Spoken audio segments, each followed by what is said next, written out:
Hello to Prem, thank you. I appreciate it. I'm going to get Kane Williamsan online. And Sunny GDK. Hello, how are you? I hope all is well. And I'm going to try and get Kane on right now for everyone. There's been a lot of requests to go live with me, but just give me a second and let me get Kane up here.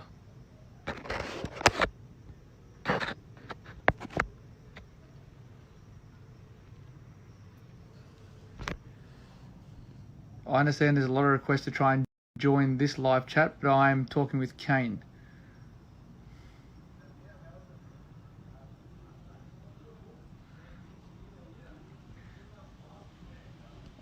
I can't answer your questions, people, just yet. This man does not usually use Instagram, so we've just had to teach him how to get on. So leave it with me, and I'm going to try and find him on here.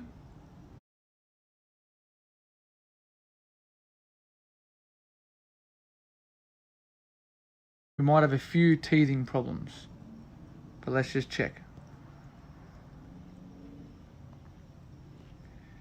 Come on, Kane, if you're there watching, send me a request. I can't find you yet. Yes. Ah, goodness me. Wow. No, now, mate, we can't leave people hanging now. 20 minutes, bro. Oh, sorry about that. You got to just tilt your camera the other way because you're like this way, bro. Oh, you're sorry, sideways, bro. Yeah, if you turn your iPad that way. Yeah. Yeah, bro. Cheers, eh? Look, it's not a long time no see, bro. Yeah. Good to see you. It's a bit late here for that though. It's my bedtime. I was going to say I'm ready for bed as well, but mate, look. First of all, I don't want to get too serious, but welcome to Warner's Corner. I appreciate you coming. I appreciate you coming on. Yeah, thanks for having me. And the reason behind Warner's Corner is because they named it Warner's Corner, so I've just gone with it. But look, let's get to some serious stuff, mate. We have to keep making sure that people are staying safe. Obviously, both our countries are in total lockdown, and credit to your Prime Minister who went early and has done the right thing and flattened the curve. I think it's working out very well here, but we've got to keep making sure that people are asking why we're not playing IPL, why can't it happen? But obviously with the lockdown laws in India as well, it's not just India, in Australia and New Zealand, it's everywhere in the world. So what's been happening over there, mate? What have you been up to? I've seen you been giving some slips catches to that little dog of yours. Yeah, well, I was going to try and turn the camera mount, but... Do you know how to do that? Hold on, I'll see. Look, so she's... Oh, well asleep. Yeah, she's been practicing all day, so... One eyed open. I'll let her sleep. No, it was funny. That was funny. I liked it. I really liked it. Yeah, that was early on, actually, in lockdown. But like you say, Paul, it's been just an incredible time in our lives, really, isn't it? From a few weeks ago, playing a cricket against each other to sort of the whole world being in lockdown, and everybody's in such a different situation with large countries, smaller countries, and the spread's sort of varied so much. So we've been very fortunate here in New Zealand, and like you say, our Prime Minister's been very proactive with their approach, but I know for a fact that all countries will be trying their best to eliminate this thing as quickly as possible, and then hopefully sport, hopefully IPL are not too far away, but there's definitely a goal first up, and that's to stop this thing. That's what I was talking to Boovy last night about. He joined me on this, and I was asking if his dog did the same thing, and he said he's having troubles with obeying his wife's instructions to clean the floors, let alone get out there and try and be busy with his dog. Yeah. There's always slightly different challenges, even in lockdown, isn't there? Well, they are the challenges, aren't they, that we face? We have to actually do some stuff around the house for once. What have you been doing? Around the house, I just see you've been taking videos. Well, mate, it's improved a lot, I think. Well, it just showed like it took you 20 minutes to join a live Instagram. Now, for us to get you to join TikTok might take an eternity. No, I'm not on that, but yeah, it's my first live what is it? Live Instagram? Instagram. Yeah. Did you not see my TikTok today? No, It's I gone haven't. viral. It's gone viral. I can't believe it. Is it? Actually, I'll try and get it up on my iPad here. I'll just show you. Here we go. I'll show you right here. Oh,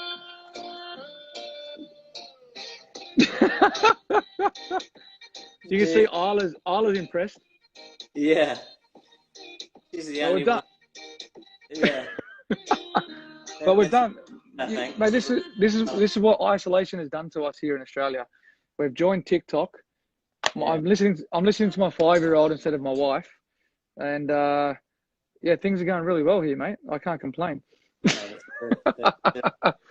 But look, Routine. let's get into some serious chat. I know people last night were asking a lot of questions to Boovy and myself, and we had Johnny on the other day, and Johnny was very good. But the insight between like Australia and New Zealand, but we'll get onto that in about a few minutes time. But I've got a whole lot of questions here, mate, that surround basically your early life in cricket, and a lot of people were wondering like who was your idol growing up, and you belong to a very sporting family. But what was the one thing that got you hooked onto cricket? Um, yeah, it's a tough one. I think probably a little bit like yourself and so many other keen kids that play sports. I played as many sports as I could really. So basketball and rugby, which is obviously a massive sport here in New Zealand, and a little bit of soccer and a few other bits in between. But I was always just very enthusiastic about getting involved, especially team sports. And my dad played a lot of cricket, coming from a cricket sort of passion family, and so when the time came, as I got a little bit older through college, then you kind of had to make some of those decisions and specialise a little bit. So kind of came down to basketball and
always a real passion, but sport in general was definitely a real passion and still is.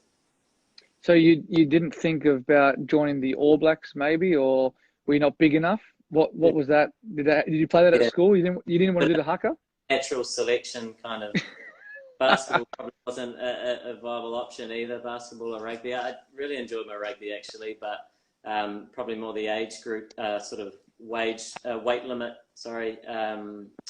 categories were where I was most effective, and then the guys got a bit big and a bit strong. But cricket, yeah, was something that I was really passionate about, and real hunger to try and improve, and still am hungry to improve, and yeah, fortunate to be playing against you and some other old greats of the game. So it's been an interesting journey.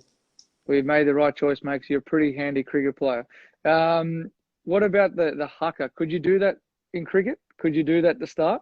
Is there a tradition that it's just football, or I know obviously the tradition's behind it, but in sport, is it just the rugby?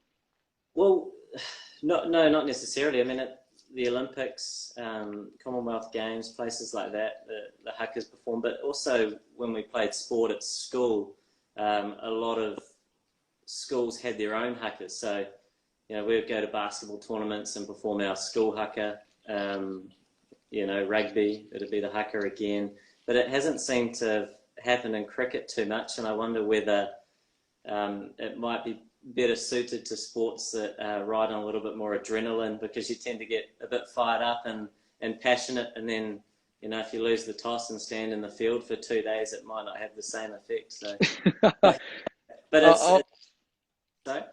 No, I'll be happy for it when Ross Taylor's gone. He's scary in himself, especially when he celebrates his hundreds. You'll get taught your school haka or the haka, and it's something that has to be performed passionately, otherwise it's not done at all. So there's a lot of sort of heart and passion and meaning behind performing the haka. So when it's done, it's done with 100% effort. So that's probably why maybe it's not suited to Test cricket, but maybe some of the other formats. Just a true gentleman, mate. True gentleman. What did you ever imagine, like, becoming captain of New Zealand? Obviously, you've had some great leaders before you, but was it ever in your mind growing up to aspire to be a leader? I mean, you never assume or expect to have the opportunity to captain your country, but growing up playing age groups, I was fortunate to captain some of those teams. In terms of the aspiration for leadership, I find that an interesting question, I suppose, because it's quite a selfless role. Obviously, as best you can, just giving to the team and trying to help the team track in the right direction, as you know. So, it's something that I think happened reasonably organically, and not something that I was, I suppose, working towards, rather than just trying to progress in the role that I have in the team, and like you mentioned, some fantastic captains to learn from, and then when the time came and I got the opportunity, it was something that I was very privileged and humbled to receive. Yeah, well said. I think a lot of people out there are saying to Boovie and Johnny the other night that whatever it is in cricket, just keep following what you want to set out to be, whether it's a batsman, a bowler, or a wicketkeeper, or whatever it is, etc. And then all that sort of the captaincy tag, the vice captaincy tag will come along per se, because there's always a lot of questions that get asked, like who dictates who's a captain, who's identified as a captain. But from a young age, I think some people are probably identified as a potential leader. Because everyone was talking, the great debate is, why is your best cricketer always the captain? But it's probably not necessarily that, is it? No. I mean, I don't think your best cricketer necessarily makes your best leader. But I suppose the captaincy role, there's a number of specific roles within that. And, I suppose, yeah, I mean, a part of that is trying to make the 11, and wanting to make sure you are in the 11. So then, obviously, you can try and lead in a way that that is comfortable and authentic to yourself. So yeah, there's a number of parts to it, but like you say, it's a difficult thing. Yeah, I don't believe it should just go to perhaps a ranked player, but definitely look at the role that captaincy is, and who fits the bill is the right person. Yeah, I agree. I don't know if at the bottom of your screen you can see all these questions, but there's always these a million questions that scroll up and down. But a guy was saying, "How's your wool over there for carpet?" Some guy called DT Carpets. I'm like, just stick to polyester. I have no idea what he's talking about, that bloke. Uh, but mate, all these stupid random questions. Some bloke asking if you like chicken nuggets. You've been a part of 3 World Cups, mate, and 3 2020 World Cups, and I think 2 Champions trophies. What does it mean for you to represent New Zealand for so long, and now that you're captain of the side? Yeah, it's a tough one. You don't tend to have too many opportunities, perhaps like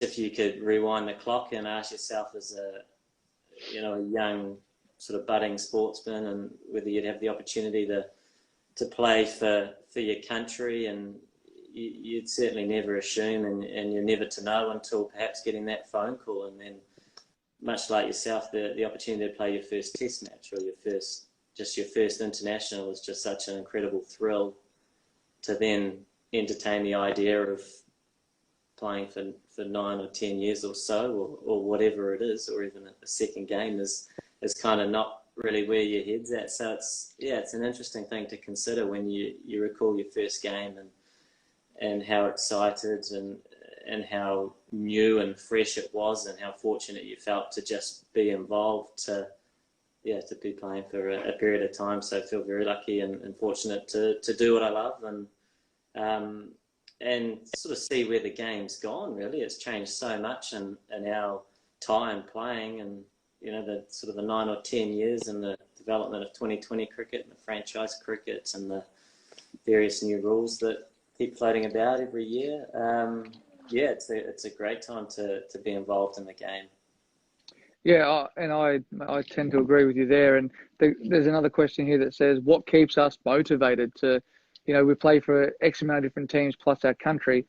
What makes us always want to compete, or how can you get out there and be 100% committed every single game that you play, regardless of your country or county or state? It was a tough question, even last night with Boovie about Ranji Trophy. You're on the road 300 days of the year, and then you go back to play club cricket, state cricket.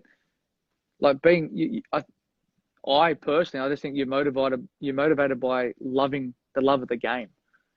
That's what I tend to feel. Yeah, and I think sometimes you go through periods of time where that can be more challenging than others, and the love's always there. But sometimes I think that it's about uncovering it when it gets sometimes confused or muddled up by some other stuff that the game can bring. So yeah, I mean, I'd agree with you. It's loving the game and all the parts that come with it. I love the fact that it's a team sport, and so for me, I really enjoy being, a part of a team and trying to do your bit for the side to try and move the team forward as best you can. So whether that's playing in your domestic team or your club side, or the international team or franchise sides around the world, I suppose there's always that opportunity there to do and appreciate what you love to the best of your ability, but also just enjoy the environment that you're in and trying to contribute. And it's funny that you say that as well, because Do you know how many super overs that you've been a part of? Way too many. Not many Like success. how do you keep so calm? Like I understand, like it pained me to see what happened in the World Cup, from a point of view, from a cricket lover's point of view, to have the World Cup and how it did. But to be in your shoes, I saw your press conference, I saw the way that you handled yourself, was absolutely amazing. But like how how did you be so? How were you so calm? Like I have zero idea, and I know you very well, and I'm telling you now, it was very good of you to act the way that you did, because you always are like that. But I thought you might have just been tipped over the edge a little bit. Oh, look, that was a very, I mean, it was an emotional time, but it was kind of hard to be emotional right at that point in time. You were still very much in what's the next task? How do we achieve what we need to do in this next bit? Despite a number of things outside of your control and all these bits and pieces that can happen in any cricket game. But I guess you add that into the context of a World Cup final, and it made it something pretty special for people to watch and people to be a part of, whether it went our way or not. But I think after the game, it was quite difficult to make sense of. But I think the thing we could reflect on and be proud of was the cricket that we played. And I think, well, obviously you saw, and we all saw throughout the World Cup, how much the surfaces varied and what a good score was. And we all knew that on that Lord's ground on that day and all the other games that 230, 240 score was going to be very competitive. And so we knew what we were trying to do, and we managed to get a competitive total, but without it being obviously incredibly special, but runs on the board in a World Cup final perhaps, and then to come out and take the wickets on a surface that was offering was great, and try and build that pressure. And so we all sort of saw how the match unfolded. But after the game, I sort of didn't feel like you had a right to complain too much when you always set out to provide a strong performance.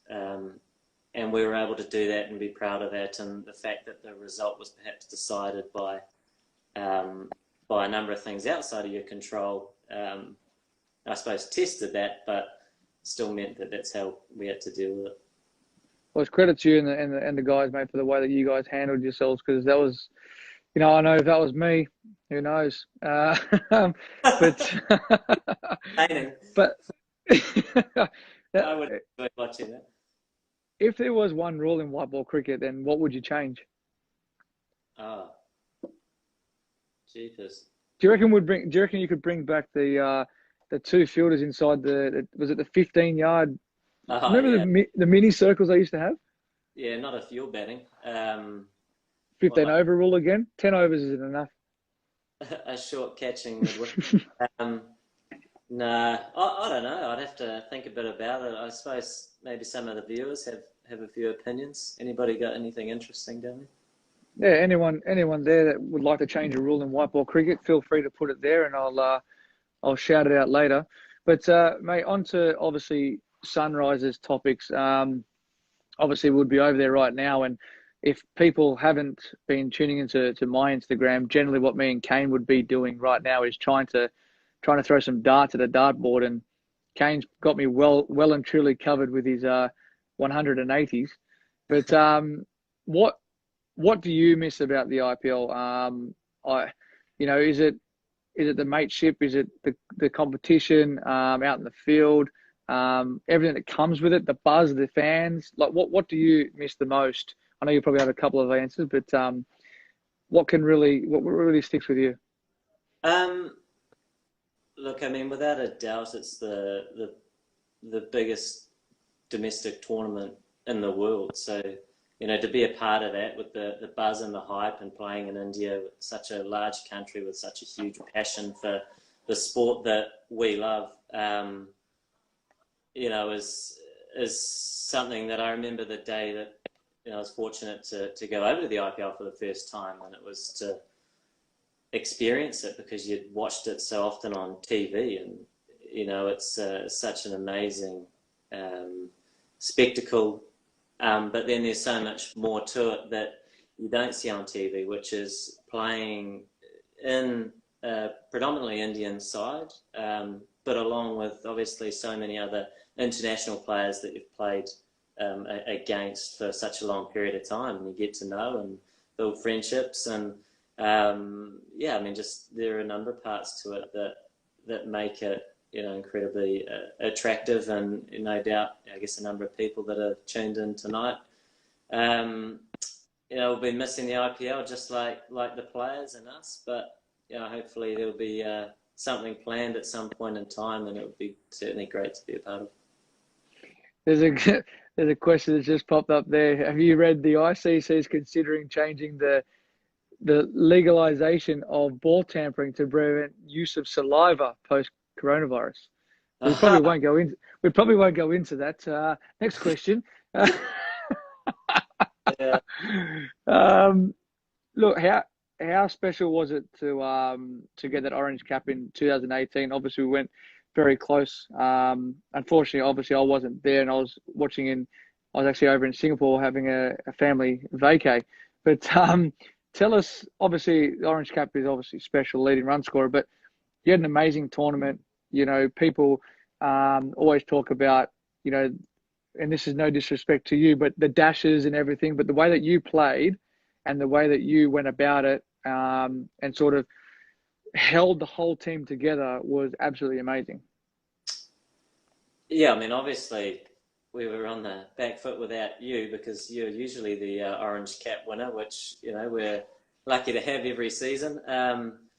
So as a team, obviously had to come together and try and, in some ways, we would never be able to sort of fill that hole, but perhaps come up with a way around it to compete as best we can.